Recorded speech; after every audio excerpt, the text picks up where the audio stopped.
No treaties. No chains. Just freedom. Earth's message to the stars. It started with a transmission. Crystal clear. No distortion. No delay. Just a voice, too perfect to be human, too calm to be trusted, speaking directly into every satellite, every screen, every ear on Earth. Your species has reached technological maturity. You are now eligible to join the accorded systems. No one knew where it came from. No signal trail. No source. Just presence. And for the first time in human history, we weren't wondering if we were alone. We were being invited. Or so they said. The message repeated every 6 hours for 3 days straight. Governments scrambled. Military satellites scanned the skies. Civilian panic flared and faded, depending on what corner of the world you stood in. Then the ships came. Not in war. Not in force. Just 3. Sleek. Black. Smooth as obsidian. They didn't roar across the sky. They appeared, hovering silently over 3 major cities. Beijing. Nairobi. Buenos Aires. No weapons. No movement. Just waiting. And then, from each ship, a single envoy stepped forward. Tall. Thin. Eyes like mirrors. Voice like rain on metal. They didn't call themselves invaders. They called themselves custodians. Representatives of something called the Galactic Union. They wore no armor. Carried no weapons. They didn't need to, because their strongest weapon was certainty. They said humanity had reached the edge of its chaos, that this was our opportunity to evolve, to join a greater civilization, a future free of war, hunger, disease, a future built on order. They offered us 3 things: structure, security, survival. But there was a cost. We have to sign the accord. It wasn't a contract. Not really. It was a surrender, wrapped in the language of progress. Earth's leaders met behind closed doors. For once, the world spoke as one. Everyone felt the weight of what was happening. Join the stars. Become part of something bigger. It sounded good. Too good. But then one man stood up. Not a politician. Not a scientist. A general. Retired. Out of the game. His name was Commander Elias Rourke. And he saw something the others didn't. He looked past the speeches. Past the promises. He looked at history. And he asked one simple question. If they're offering peace, what happened to the civilizations that said no? No one answered. Not the envoys. Not the other leaders. Not the skies. Because deep down they all felt it. This wasn't an invitation. It was a test. And humanity's answer would define its future. Elias Rourke didn't wait for consensus. He went to the press. To the people. He stood in front of every camera on Earth and said the words that would echo into the stars. We are not afraid. We will not kneel. We do not need your chains dressed as treaties. We are flawed. We are messy. We are human. But we are free. The next day, the envoys left. No farewell. No message. No retaliation. Just silence. As if they were letting that moment hang, waiting to see what we do next. That silence lasted exactly 6 days. And then Earth went dark. Not from bombs. From control. Satellites stopped responding. Space stations were cut off. Deep space telescopes blacked out like someone had pulled a curtain over the sky. Every signal Earth tried to send was blocked. No trade. No communications. No escape. A silent siege from above. The Galactic Union hadn't declared war. They didn't need to. They simply disconnected us from the galaxy. Like muting a child who had spoken out of turn. And then, they waited. They thought we'd break. That we'd come crawling back. Begging for access. For security. For the chance to survive. But Earth didn't break. We adapted. We fell back on what we knew best. How to survive when no one was coming to help. And beneath that silence, something else started to grow. Not desperation. Not fear. Defiance. We didn't send apologies. We didn't send envoys. We sent a single signal. Short. Direct. Carried on every frequency we could reach, through buried cables, old satellites, even solar flares. 3 words. We are free. The stars stopped speaking. For the first time in modern history, Earth was utterly, completely alone. No data from satellites. No pings from deep space probes. No signals bouncing off anything outside the solar system. It was like the rest of the galaxy had gone dark. And maybe that was the plan. Because silence, in the hands of a power like the Union, wasn't emptiness. It was pressure, a psychological chokehold.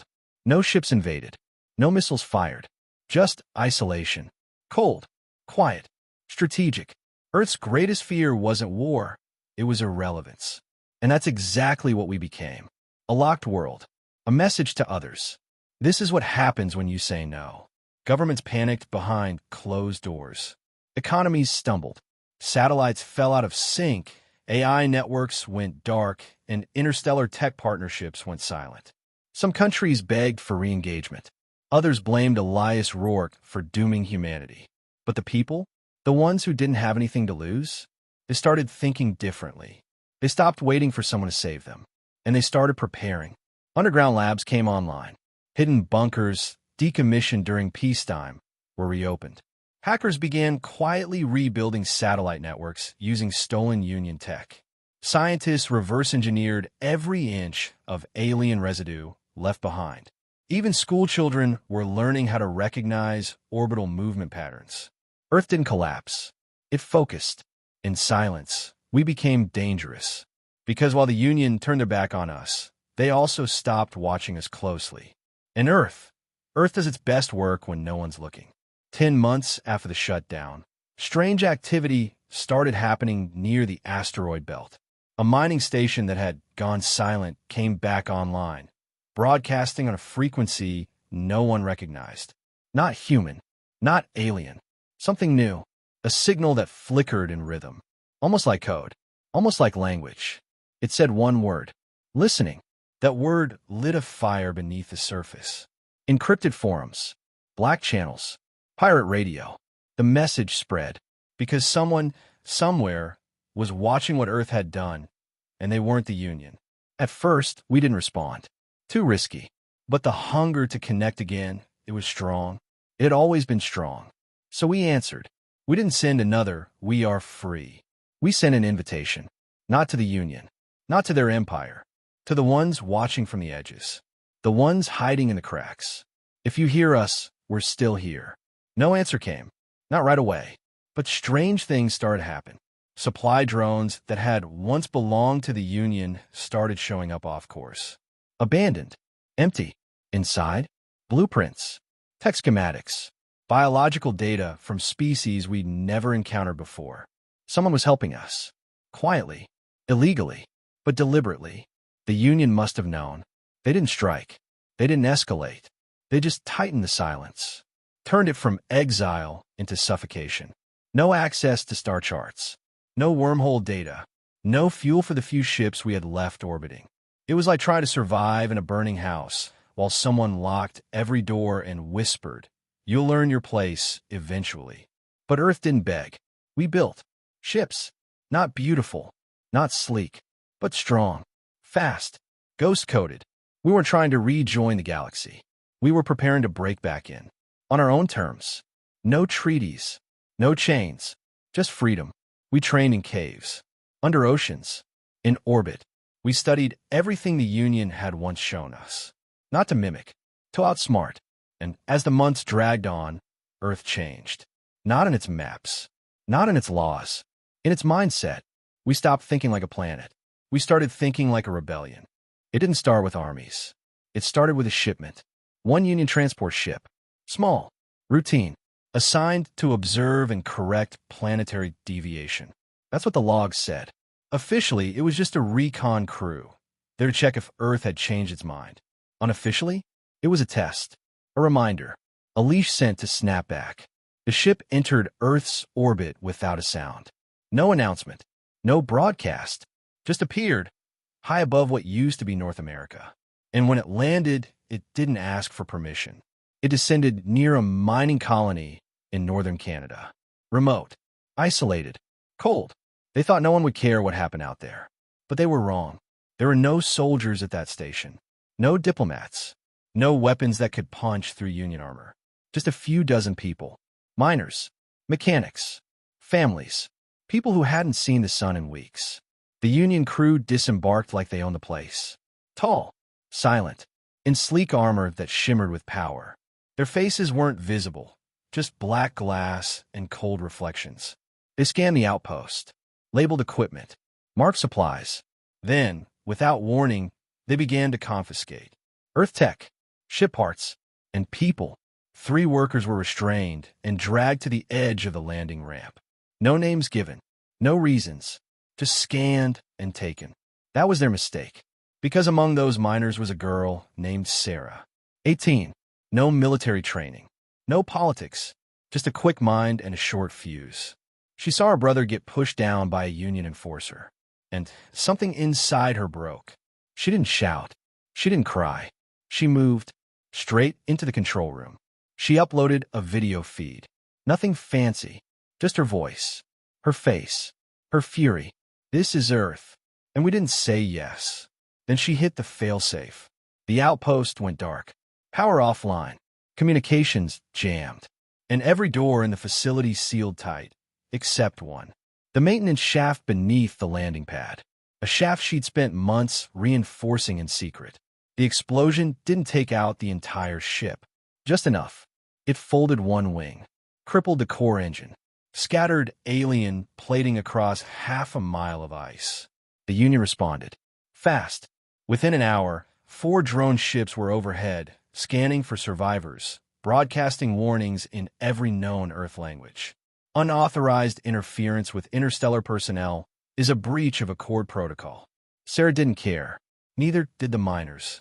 They didn't run. They stayed. And they sent one more signal before the Union jammed them completely. 3 words. Not your world. That was the moment. The moment the silence cracked. The message got out. Bounced through old satellites. Through deep-sea cables. Through relay towers built in abandoned places. And somehow, some way, it didn't just echo across Earth. It leaked into the black, across the stars. The galaxy was listening, and for the first time, they heard defiance. Real defiance. Not from politicians. Not from fleets. From people. Sarah's video spread like wildfire.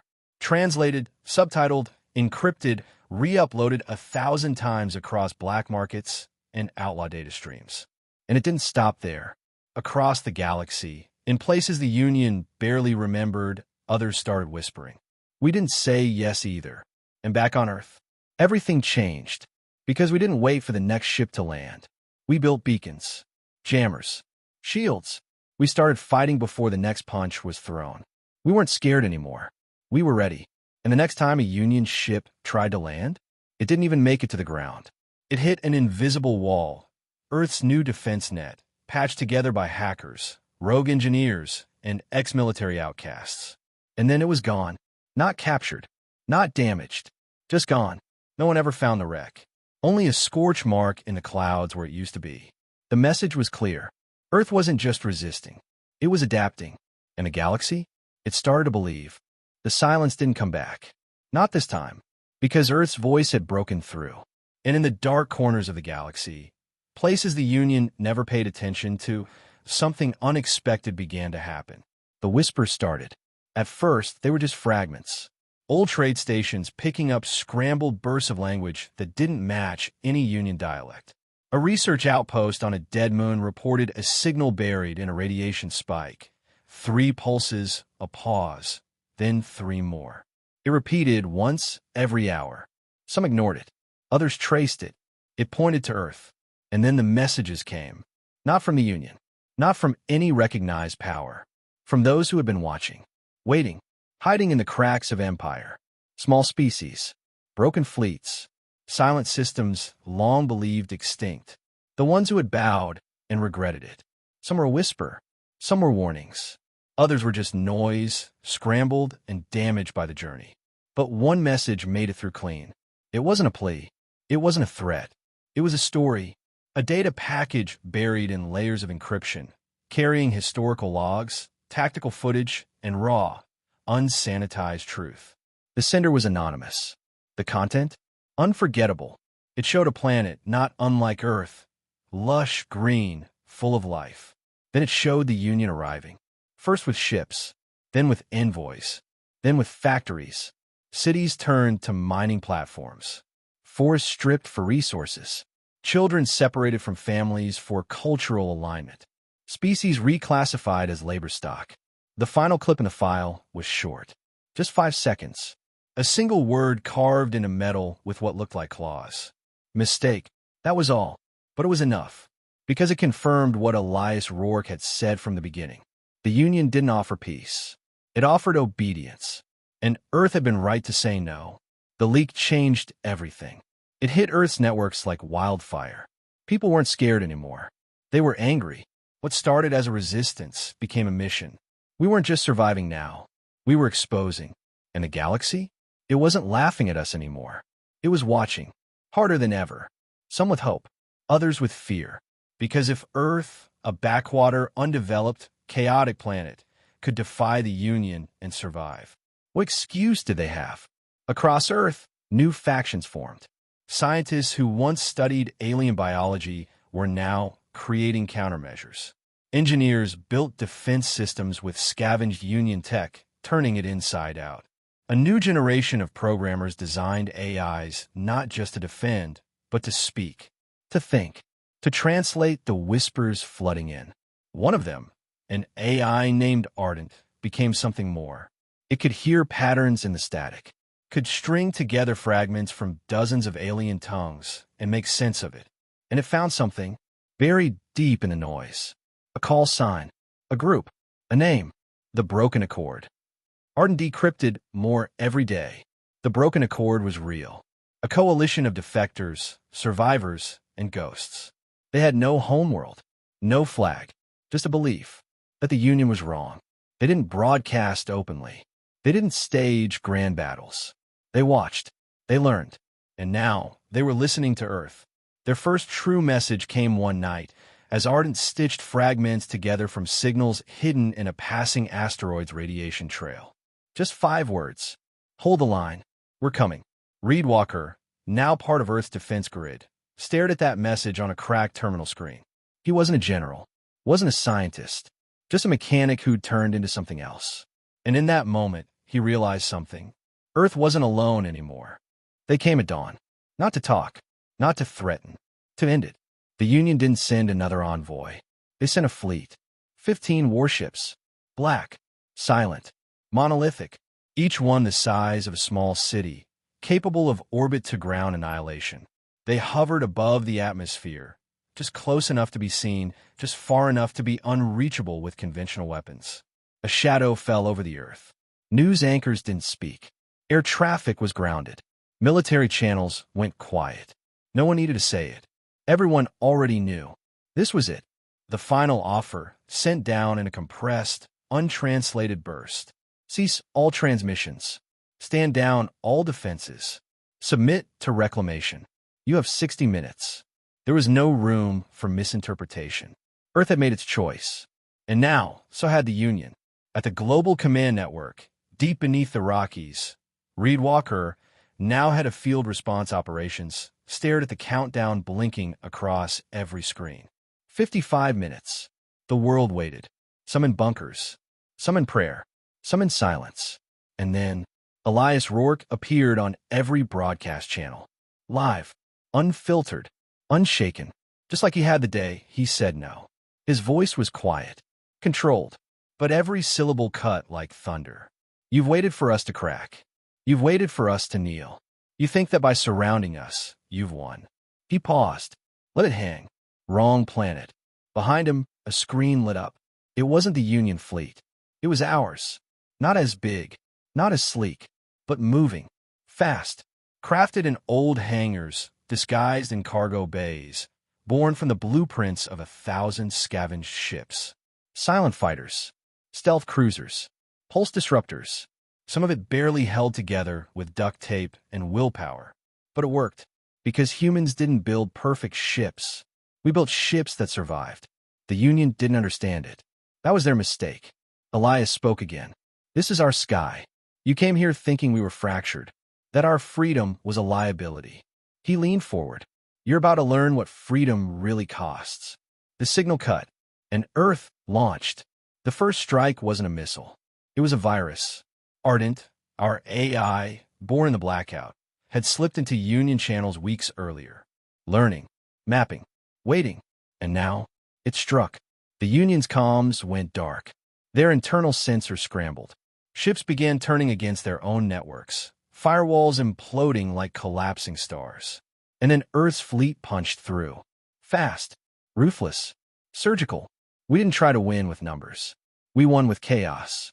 We hit them from blind angles, crashed through their shields with physics-defying maneuvers, used the debris of their own ships as cover. The Union tried to adapt. They tried to stabilize. But they weren't fighting a planet anymore. They were fighting a species. And for every human ship shot down, 3 more found a weakness and drove through it like a hammer through glass. The battle didn't last a day. It lasted 11 hours. By the time the dust settled, only 4 Union ships remained intact. They didn't stay. They retreated, silent, faster than they came. And Earth? We stood under a sky still smoking with fire trails and falling debris. And we knew we hadn't just survived.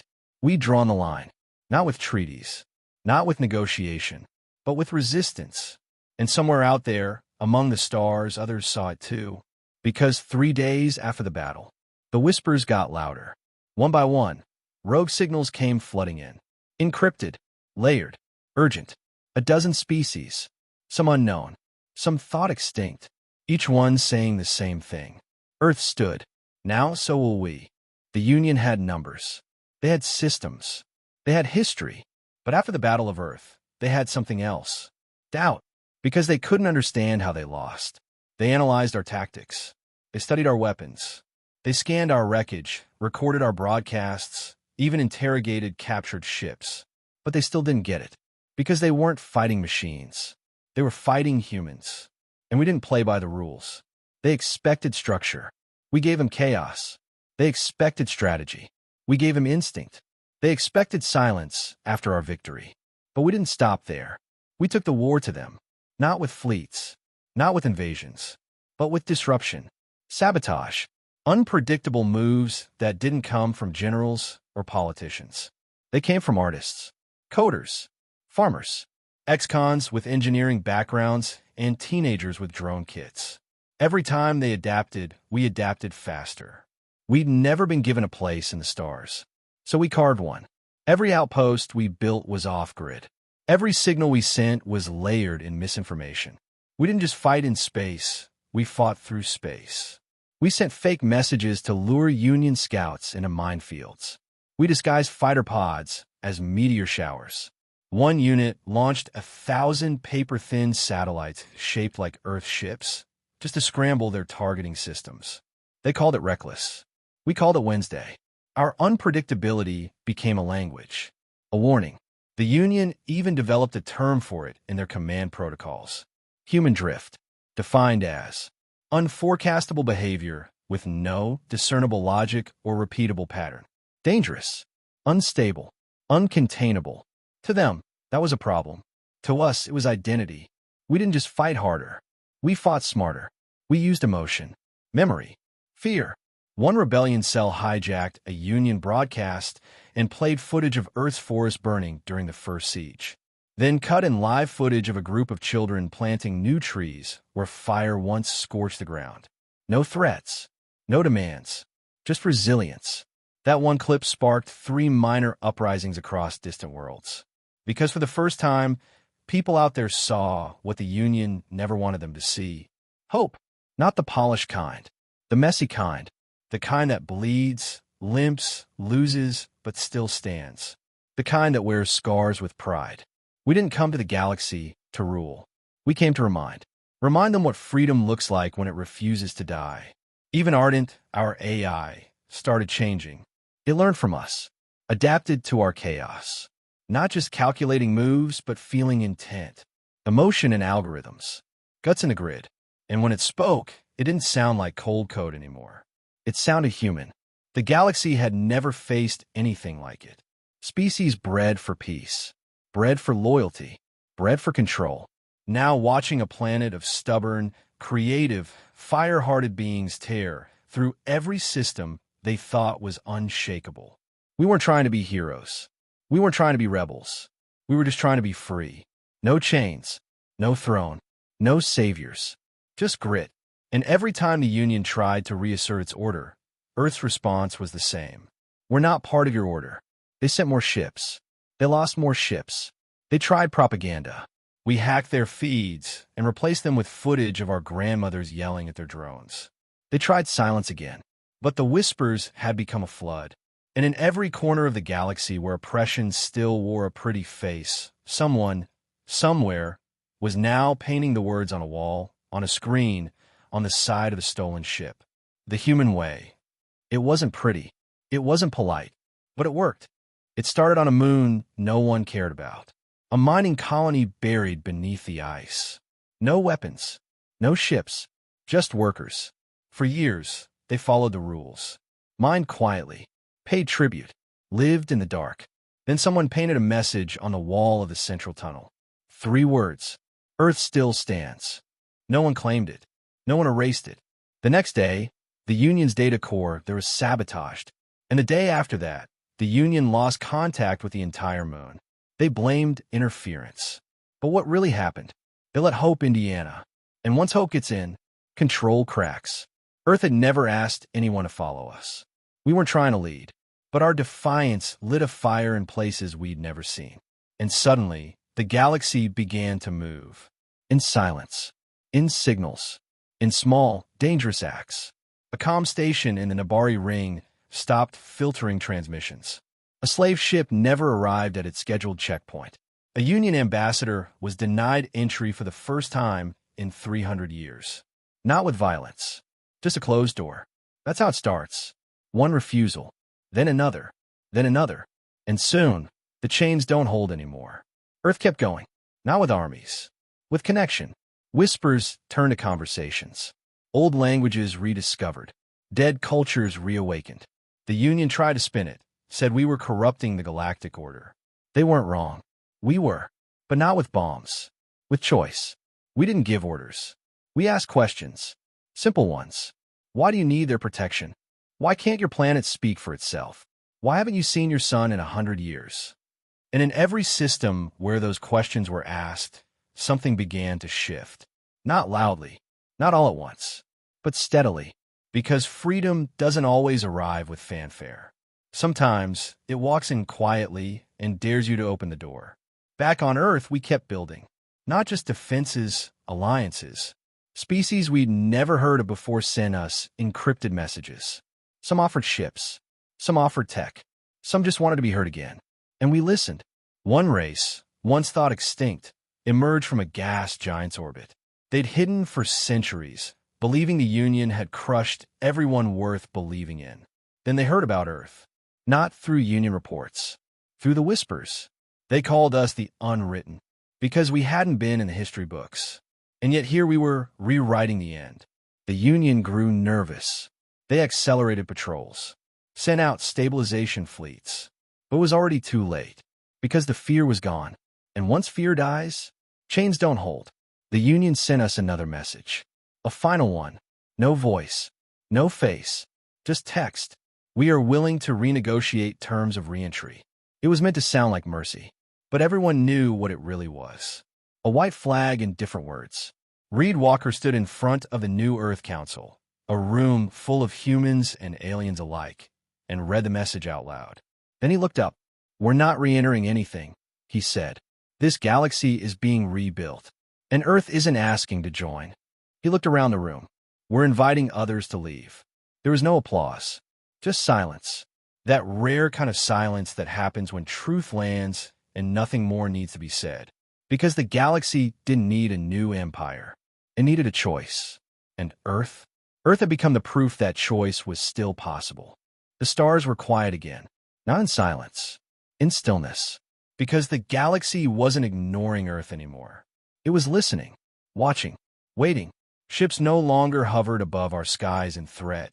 They arrived with curiosity. With respect. The Union didn't vanish overnight. But it wasn't the same anymore. It fractured. Some parts dug in deeper, desperate to hold on. Others let go. They opened their doors, released their grip, allowed worlds to decide their own futures.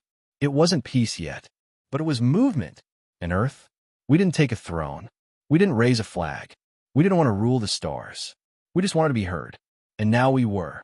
The galaxy learned our name, not from military reports, but from stories. The kind that spread faster than light. The kind that mattered. Stories of kids who hacked war drones with secondhand laptops. Of pilots who painted poetry on the hulls of their fighters. Of rebels who played jazz while dodging plasma fire.